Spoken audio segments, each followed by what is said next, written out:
"You don't belong here," the pregnant woman hissed, stepping in front of the gate. "This is our home now." The frail woman standing outside said nothing. Her cane trembled, but her eyes burned. "You're standing in the house I built," she whispered, "with the woman I trusted most." Rachel scoffed. "Trust won't pay the bills. Daniel chose me." And before Claire could move, Rachel slapped her. A heavy, humiliating slap, delivered at the doorstep of the very house Claire once called home. What Rachel didn't know was that the woman she just struck had come back for everything. Before we continue, don't forget to like, share, and subscribe for more powerful stories. Now let's dive into the story. They say you never see the storm until the wind changes. In a quiet corner of the city, behind tall black gates and a blooming jacaranda tree, lived a woman named Claire, a name that meant bright. To those who knew her, Claire was more than wealthy, she was blessed. She ran a thriving fashion business, owned 2 properties, and had staff that sang her name in praise. But she was humble, always smiling, always giving. Her husband, Daniel, was once a struggling entrepreneur before Claire lifted him. She didn't just love him, she built with him. And then, there was Rachel, her best friend since university. If Claire was the sun, Rachel was the moon. Quiet, observant, always around. The 2 women were inseparable, or so it seemed. To the world, Claire had it all: success, love, friendship. But sometimes, the richest soil hides the deepest rot. And beneath the perfect picture, something was already beginning to shift. Not loudly, not violently, just the subtle change in the wind. A storm was coming, and Claire would be the last to see it. Rachel wasn't just Claire's best friend, she was her other half. They met as university roommates, drawn together not by fate, but by the kind of unspoken bond that happens once in a lifetime. Rachel was quiet, precise, and soft-spoken, the opposite of Claire's bright, blazing presence. But in their differences, they found balance. Claire called her sister in soul. Rachel simply called Claire my person. From late-night study sessions to crying over heartbreaks, they did life side by side. Even when Claire's life took off, the business booming, the house growing, the cars arriving, Rachel never left. And Claire never let her feel like she was just a guest. She had a key to the house, a seat at the family table, her own wardrobe in Claire's closet. To the outside world, Rachel was lucky. To Claire, Rachel was loyal. But not all seeds of betrayal are planted in darkness. Some grow quietly in the light, watered by envy, and hidden behind grateful smiles. Rachel watched and waited, because the closer someone stands to your heart, the deeper they can cut. It started with a headache. Not loud, not sharp, just a quiet throb at the base of her skull that came and went like a shadow. Claire barely noticed. After all, her days were full: meetings with fabric suppliers, mentoring young designers, managing her new boutique in Abuja. She hadn't slept much in weeks. But that was nothing new. She was used to pushing through. She didn't tell Daniel. She didn't want to worry him. He'd been stressed with his new business venture, a logistics company she helped fund. She kept moving, until the day her body said, no more. It was a sunny Thursday afternoon. Claire was at her studio, directing a fitting session for a high-profile client. Cameras flashed. Interns bustled. Laughter filled the air. Then suddenly, silence. She swayed. One hand reached for a mannequin. The other clutched her temple. She opened her mouth, maybe to speak, maybe to call for help, but no sound came. And then she dropped. Chaos erupted. Her head hit the tiled floor. Blood pooled beneath her curls. Her eyes were wide, staring at nothing. The ambulance arrived quickly, weaving through Lagos traffic with sirens screaming. At the hospital, doctors ran scans, tests, more tests. Diagnosis: a ruptured aneurysm. Immediate surgery. No guarantees. Daniel was there that first night, pacing, praying. Rachel arrived the next morning with a shawl and bottled juice. She lay there, still, hooked to machines, eyes closed, breathing through tubes. Time passed. Visitors came less often. The flowers wilted. And Claire remained asleep. But outside that hospital room, the world was already moving on. The first few days, Daniel never left her side. He slept in the stiff hospital chair, his head resting on the edge of her bed. He held her hand, whispered prayers, the same words over and over like a broken hymn. Wake up, Claire, please. When the doctors came, he listened like a man gripping onto the edge of a cliff. Every movement she made, A twitch, a flutter. He'd leap to his feet, hoping she was coming back. And when she didn't, he stopped hoping. By the second week, Daniel began arriving later in the day. By the third, he left before sunset. By the fourth, some days, he didn't come at all. The nurses stopped asking. The room grew quiet. Rachel still came, always with something in hand. Plantain chips, a hand cream, a scarf to lay across Claire's feet. She said nothing about Daniel's absence, only smiled softly, like she understood the weight of grief. But grief wasn't what Daniel carried. Not anymore. He smiled less, ate more, slept better, even began answering business calls again, laughing at something on the other end. He told people he was coping, but what he was really doing was adjusting to a life without the woman who once made him everything he was. Because for Daniel, the love he had for Claire was deep, but not deep enough to wait. In the weeks that followed, the hospital visits turned into something of a routine, but not for Claire. For Daniel and Rachel, it became a shared ritual. At first, they sat quietly in the hospital cafeteria, sipping from paper cups, talking about Claire's condition in hushed tones. Daniel's voice trembled. Rachel's hand lingered a second too long on his shoulder. Just comfort, that's all, at first. But grief is a strange thing, and silence, when shared often, becomes intimacy. Soon, the cafeteria meetings stretched longer than the visits to Claire's bedside. Rachel began riding with Daniel in his car. She called to check in on him late at night. Sometimes she even cooked for him, small portions, wrapped neatly in foil, with handwritten notes that said, "Eat something, please." Daniel noticed her more. The curve of her laugh, the scent of her perfume, the way she said his name with a softness Claire never used. And slowly, guilt turned into permission. One evening, after another short, uneventful visit to the hospital, they sat in Daniel's car for a long time, neither speaking. Rain pattered against the windshield like a ticking clock. And then, without warning, Daniel reached across the gear shift and held her hand. Rachel didn't pull away. She looked down, then looked at him, and smiled. It was the kind of smile that didn't belong at a hospital. And that was the moment the line was crossed. Not with a kiss, not with a word, but with a look. Because sometimes betrayal doesn't start with sin. It starts with silence that lasts too long. By the second month, Daniel and Rachel had become experts at pretending. To the world, they wore sorrow like a tailored suit, well-fitted and convincing. Daniel still posted the occasional throwback of Claire on social media with tearful captions. "You're still fighting, my queen. I'm still praying." Rachel played her part too. She took charge of Claire's charity events, sent newsletters from the business account, even signed emails with "On behalf of Claire."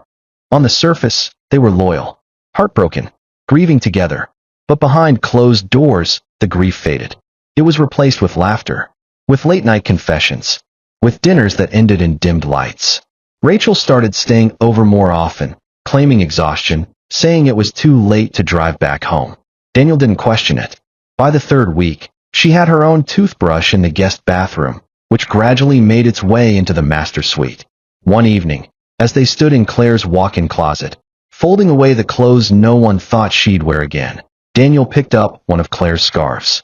He held it, stared at it, then placed it around Rachel's neck. It was symbolic, cruel, intimate. He stepped back, looked at her. "It suits you," he whispered. Rachel's lips parted, not in protest, but in quiet agreement. That night, they shared a bed, and in the home Claire built, with the love Claire gave, they began living a lie so well rehearsed, they almost believed it themselves.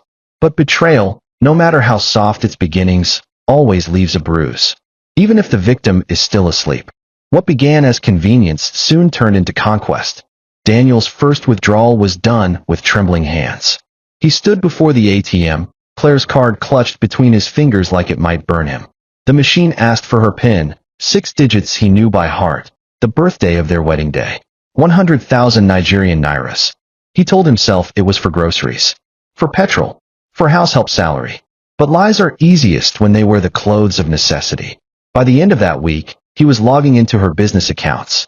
Claire had granted him viewing access years ago. Just in case, she'd said. Now he had her emails, passwords, banking apps. He changed her recovery number to his own. Quiet, clean, unnoticed. Rachel was no bystander. She played her role with careful elegance. She contacted Claire's personal assistant, and claimed Claire had made her a proxy. "Things are delicate," she whispered. "We don't want the media sniffing around. Just transfer control to me. She trusts me with her life." No one doubted her. They'd seen the photos, the bond, the history, and so, like termites in a mansion, they began hollowing Claire's empire from the inside out. Her boutique? Rebranded. A new vision, Rachel claimed on social media. Her car? Sold, along with another, supposedly to cover medical expenses. Her estate account? Bled slowly with transfers labeled domestic upkeep and strategic restructuring. Inside her home, Claire's name faded like an old scent. Rachel walked freely in silk robes Claire once wore. She moved her perfumes to the master vanity.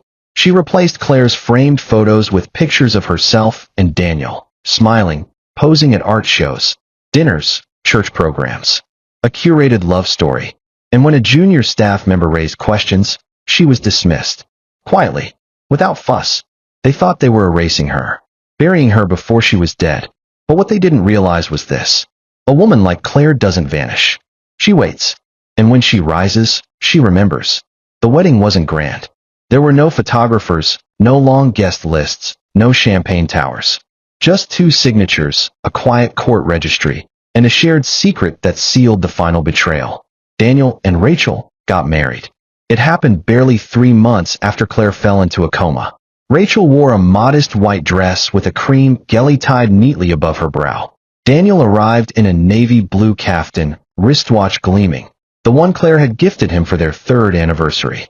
They told the registrar they were both widowed in different ways, emotionally, spiritually. "Life moves on," Daniel muttered. "We found healing in each other." And just like that, Claire was erased. No family was invited. No announcement was made. It was a union formed in shadows, fed by greed, and dressed as grief. After the ceremony, they celebrated in a private suite, the same hotel where Daniel had once taken Claire for her birthday. He ordered red wine. Rachel laughed as she cut into a small vanilla cake shaped like a heart.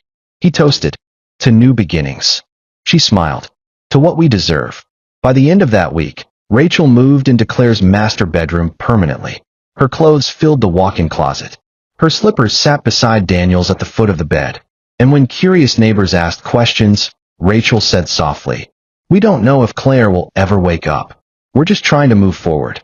In church, they sat together like royalty. In public, they walked hand in hand. And when people whispered, they smiled. The kind of smile that says, "Yes, we've sinned, but look how well we're living." But in the house that Claire built, there was still one untouched room. Her study, locked, untouched, preserved, because somewhere deep inside, even they knew, she was not done. It happened without warning. No lightning bolt, no dramatic gasp, just a flicker. Claire's eyelids fluttered. The room was quiet, too quiet for a woman like her. Machines beeped steadily in the background, like distant drums marking time. The window was cracked open slightly, and the breeze smelled like disinfectant and harmattan dust. She didn't know what year it was.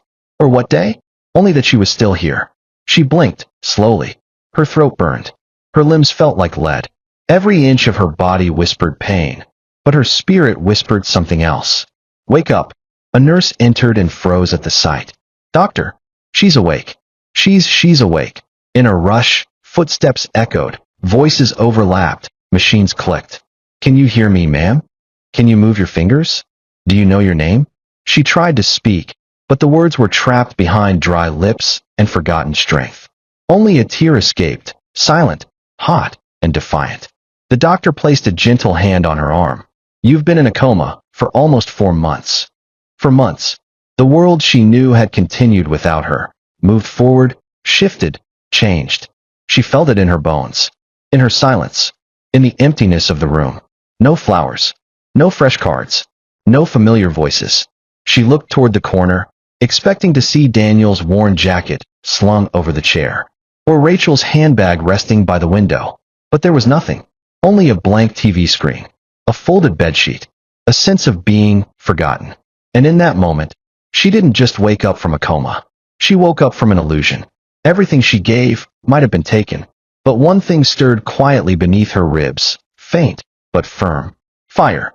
She was still Claire, and she would find out exactly what happened while she slept. Recovery was slow, a crawl, not a sprint. Claire had to relearn the simplest things. Holding a spoon, standing without trembling, remembering how to write her name. Her muscles had grown weak. Her voice came in whispers, but her eyes sharpened by the day. She asked few questions, and got even fewer answers. Your husband hasn't visited recently, the nurse said carefully. He came a lot in the beginning. Maybe he's just waiting for you to fully recover. Claire said nothing, but inside, questions sparked like dry grass waiting for fire. 3 weeks after she woke, the doctors declared her stable enough to go home. The lead physician smiled gently. You're lucky, Mrs. Claremont.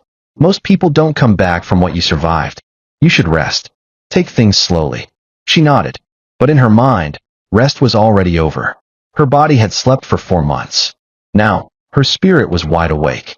As the hospital doors opened and the nurse wheeled her out to the waiting taxi, Claire didn't just feel the sun on her skin. She felt the weight of something unfinished. Something wrong. Something waiting to be exposed. And she was going home. To find out. The taxi pulled up to the gate of the estate, a place Claire once called her sanctuary. It looked the same. The black iron gate still bore the golden CC crest she'd designed herself. The hedges were trimmed. The jacaranda tree still bloomed, its purple petals dancing in the breeze. But something felt off. She pressed her fingers against the window. Her chest tightened. It wasn't fear. It was instinct. The security man at the gate didn't recognize her immediately. He stepped forward, his brows furrowed. Then his eyes widened in disbelief.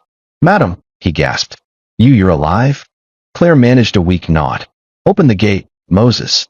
He hesitated for a breath, then quickly saluted and swung the gate open. The taxi rolled in slowly. As they approached the house, her pulse quickened. Her eyes scanned the building. The same high windows, the wide marble porch, the flower pots she personally chose from Abuja. But as she stepped out, leaning heavily on her cane, she noticed something chilling. The curtains in her bedroom window were different. Her wind chimes were gone. And parked in the driveway was a car she didn't recognize. A sleek white SUV with a baby on board sticker on the rear glass. Claire's grip on the cane tightened. She walked toward the front door. It was unlocked. And then she heard it. Laughter. Soft. Feminine. Familiar. She stepped into the living room and stopped. The smell was different. Vanilla-scented candles burned in corners, she never placed them. A pink throw blanket draped across her favorite couch. Framed photos lined the shelves, of Daniel and Rachel. In one of the frames, Rachel stood beside Daniel at the beach, her belly visibly round with child. Claire's world spun. Before she could speak, she heard footsteps from the stairs. Honey, have you seen my... Daniel stopped mid-step. There, at the base of the staircase, stood the wife he thought would never return. Thin, pale, trembling, but very much alive. And behind him appeared Rachel, clutching her stomach, wearing one of Claire's silk robes. The silence between them cracked like thunder. Claire's voice was low but clear. What is this? And no one answered. Because how do you explain to a woman why her grave was dug while she was still breathing? The silence stretched. Heavy, suffocating. Daniel stared as if he'd seen a ghost. Rachel's hands slowly dropped from her belly to her sides, as though trying to shield herself from the truth standing before her. Claire stepped further into the room, her cane clicking softly against the marble floor. She looked from Daniel, to Rachel, to the photo frames. Then down at Rachel's swollen belly. Her voice didn't rise. It didn't shake. It was calm. Too calm. How long? Daniel swallowed. Said nothing. Claire's gaze shifted to Rachel. Answer me. How long? Rachel's lips parted, but no words came. Her eyes darted, searching for an escape, a lie, an excuse, anything. Claire nodded slowly, as if their silence confirmed everything. You got pregnant in my house, while I was in a coma? She turned to Daniel. And you let her wear my robe? Daniel stepped forward, his tone defensive, not apologetic. Claire, please, you don't understand what it was like. You were gone. We didn't know if you'd ever wake up. We were grieving. Grieving, she snapped, her voice cutting through the room like glass. Is that what this is? She pointed at Rachel's belly. Grief. Rachel finally spoke, soft, trembling. It wasn't meant to happen like this. Claire's eyes burned. It never is. There was no screaming, no dramatic collapse, only the unbearable silence of trust destroyed. She turned slowly, eyes still locked on them. You buried me before I died. And in that moment, something inside Claire didn't break, it hardened. The taxi dropped her at the edge of town, the only place left that still felt safe. Auntie Neka's compound sat behind rusted iron gates and a faded blue wall, worn by time and memories. She had no mansion, no chandeliers, no marble floors, just a cool veranda, a warm smile, and arms that had once held Claire as a baby. The door opened before Claire could knock. Neka gasped softly, then wrapped her niece in a gentle, trembling hug. "You're home, my child. No questions, no judgment, just soup simmering on the stove and a bed freshly laid with cotton sheets." For the first few nights, Claire barely spoke. She stared out the window, watching the wind move through the trees like it was whispering secrets only the broken could hear. She moved slowly, her cane clicking across cracked tiles. The silence, this time, was healing, not hiding. One morning, Neka brought her a tray of food and sat beside her. "I don't know what happened," she said softly, "but whatever they took, they didn't take you." Claire looked up. For the first time, there was fire behind her eyes. Faint, fragile, but real. "They think I'm gone," she whispered. Neka touched her hand. "Then prove to them you're not." That was the beginning, not of revenge, but of return. 2 weeks after she arrived at Neka's house, Claire made her first phone call. It took her 3 tries to get the number right, her fingers still shaky, her breath catching halfway. But when the call connected, the voice on the other end answered immediately. "Claire." A pause. A breath. "Is it really you?" Barrister Tund Owolabi had been Claire Claremont's corporate attorney for over 6 years. He was sharp, relentless, and loyal, one of the few people she had trusted with her financial secrets. His voice cracked slightly when she spoke. "I need you," she said. The next day, he came to see her. She was still frail, dressed in a plain wrapper and headscarf, sitting on the veranda with Neka's cat curled near her feet. But when Tund sat across from her, she straightened her back. "They took everything," she began. "The accounts, the house, my company, even my name." Tund listened without interruption, taking notes with the intensity of a man preparing for war. "Do you still have access to your email?" "No." "Any signed documents?" "Some. Not many. We'll build from that." By the end of the meeting, he'd already contacted 2 investigators, an accountant, and a judge's assistant. "They thought you were gone," he said, packing up his file. "That's their first mistake." Claire also reached out to Amaka, her former boutique manager, and Jumok, the HR officer she mentored.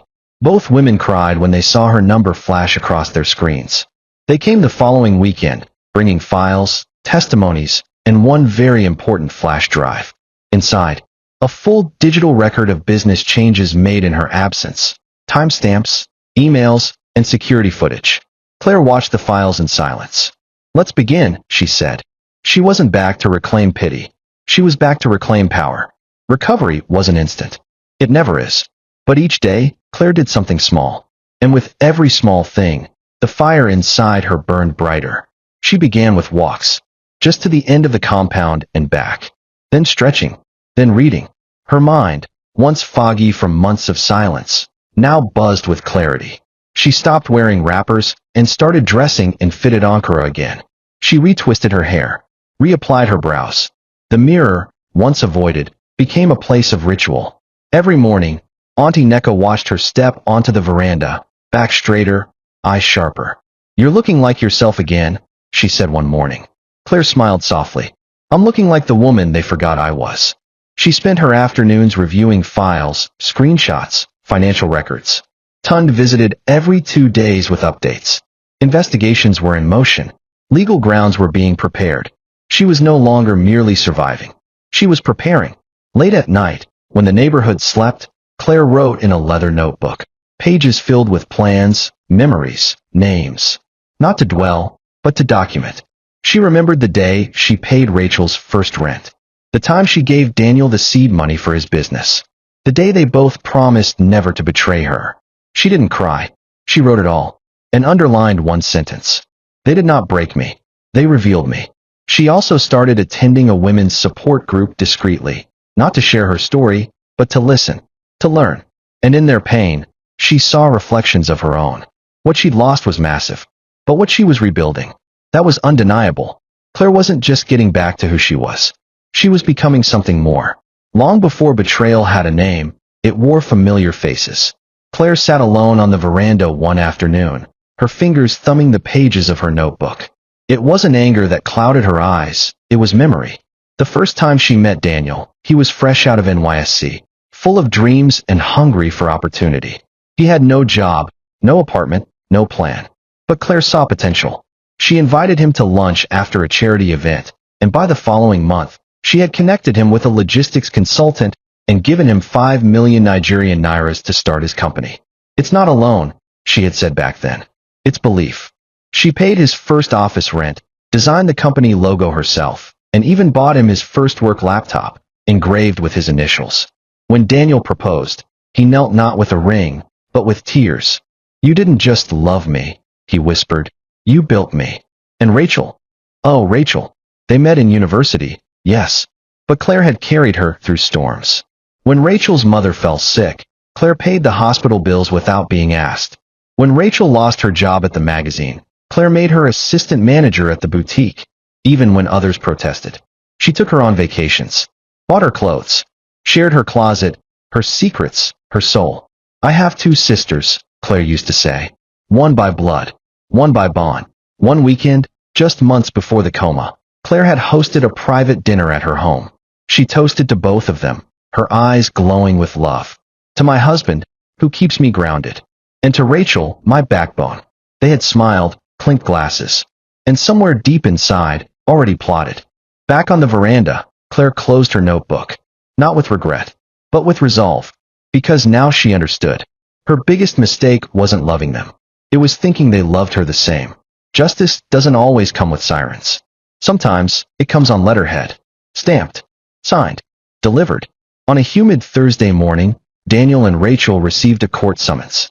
It came with 2 police officers and a brown envelope. Daniel laughed when he read it. A brittle, nervous laugh. Rachel's hands trembled. She dropped the envelope twice before reading the fine print. Claire Claremont versus Daniel Claremont and Rachel Naji. Charges: fraud, unlawful possession, identity theft, corporate impersonation, property seizure. "This must be a mistake," Daniel said. But it wasn't. 3 weeks later, they appeared in court. Claire walked in slowly, but powerfully, wrapped in navy blue, hair pulled back, no makeup, no theatrics. Just presence. The courtroom paused. Even the judge glanced twice. The proceedings were swift, not because the court rushed, but because the evidence was overwhelming. Bank transfers with forged authorizations. Emails sent from Claire's business account while she was in a coma, traced to Rachel's IP address. Footage from the boutique's security system. Testimonies from loyal former staff. Medical reports confirming Claire's unconscious state at the time the property transfers occurred. Tun stood beside her, unwavering. "This case," he told the judge, "isn't about broken hearts. It's about broken laws." The defense tried to argue duress, confusion, emotional strain, but no one confused how to forge a signature. No one accidentally rebranded a woman's life while she lay dying. After 3 court sittings, the ruling came. All assets, accounts, and properties returned to Claire. Full ownership of the boutique restored. Immediate eviction order issued. Restraining order granted. The courtroom fell silent as the judge looked over his glasses and addressed Daniel and Rachel directly. "You did not wait for death," he said coldly. "You declared it yourselves." As Claire stood, the gavel dropped. Not just on the case, but on the life they tried to build from stolen bricks. And for the first time in months, she smiled. Not out of revenge, but out of return. It was early. Too early for Rachel's usual routine. She was in the kitchen, humming, barefoot in Claire's old satin robe, frying plantain with swollen ankles. Daniel was upstairs, still half asleep, scrolling through his phone. Then came the knock. Knock, knock, knock. Loud, firm, official. 3 uniformed officers stood at the door. Behind them was a court bailiff, and Claire. She didn't say a word. She didn't have to. The lead officer stepped forward and handed Rachel a document, crisp and stamped. Eviction order. Enforced by court ruling. "You are to vacate this property immediately." Rachel's mouth opened, then closed. She turned to Daniel, who had just come down the stairs in boxers and a faded t-shirt. His face drained of color. "This is madness," he barked. "This is still my house." The bailiff shook his head. "No, Not anymore. The officers moved quickly. No shouting. No violence. Just efficient, practiced precision. Suitcases were packed. Jewelry boxes closed. Clothes stuffed into black plastic bags. Rachel tried to salvage a few shoes. Daniel argued over his wristwatch collection. Claire stood quietly by the gate, watching them. There were no tears. No curses. Just silence, the kind that says, "I warned you," without saying a word. As they were escorted out, Rachel turned back once, belly heavy, eyes hollow. "Claire, please." Claire raised a hand. Not to slap, not to wave, but to signal the gate. "Close it." And just like that, the house swallowed her back. She stepped into her home, the scent of eucalyptus and betrayal still lingering in the walls. But this time, she inhaled deeply. She wasn't returning to the past. She was reclaiming her future. They landed in a one-bedroom apartment on the edge of the city. Not in Lekki, not even in Acacia, but a crumbling compound in Ajij, beside a dusty mechanic shop and a gutter that never stopped overflowing. The air smelled of diesel and fried groundnut. The kind of place where dreams came to settle or die. Daniel paced the room daily, shirtless, unshaven, furious. He spent his hours shouting at former contacts, sending emails that were never replied to, and blaming everyone but himself. "I gave her the best years of my life," he'd bark. "She wouldn't even have all that money if not for me." But no one was listening. His logistics company had collapsed weeks ago. Clients pulled out the moment the court scandal hit social media. Investors distanced themselves. Partners ghosted him. His accounts were frozen. His reputation? Ruined. And as for Rachel, she no longer glowed. Her face was bloated from stress. Her feet swollen. Her eyes permanently tired. The once perfect nails were now chipped. She spent her days lying on a worn mattress on the floor, fanning herself and swatting flies. The baby was due in 2 months. But there was no crib. No baby clothes. No plan. The landlord had already come twice that week. Rent was overdue.